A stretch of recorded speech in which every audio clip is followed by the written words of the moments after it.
I feel कि इस exam का सबसे बड़ा ड्रॉबैक ये है कि जब हम फेल होते हैं या फिर हमारा एक अटेम्प्ट क्लियर नहीं होता है, मेंस दे लिया है, तो हम लोग ये सोचते हैं कि something went wrong from our side.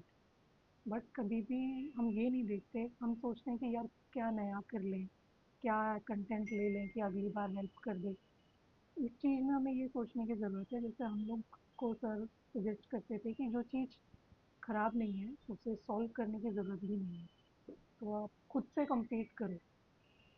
आप ये मत देखो कि बाजू वाला क्या पढ़ रहा है, आप ये मत देखो कि आपके दोस्त ने एक नई बुक पढ़ ली है, हिस्ट्री के लिए एक और बुक पढ़ ली है, कोई हेल्प नहीं होती है उससे।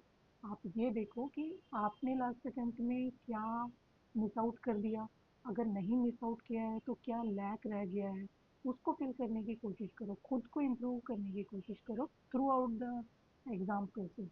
तो जब हम लोग, जैसे मैंने मेंस दिया लेकिन मेरा क्लियर नहीं हुआ, मेंस क्लियर हुआ बट मैं लिस्ट में नाम नहीं आया मेरा। तो मेरा कोई भी कंटेंट वाइज प्रॉब्लम नहीं थी या मटेरियल वाइज कोई प्रॉब्लम नहीं थी।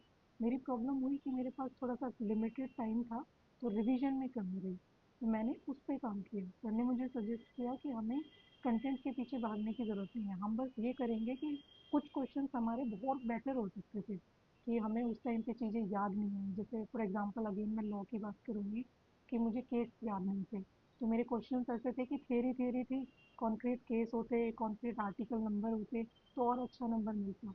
तो फिर मैंने उस अटेम्प्ट में उस पे काम किया कि अच्छे से रिवाइज करने पे फोकस किया।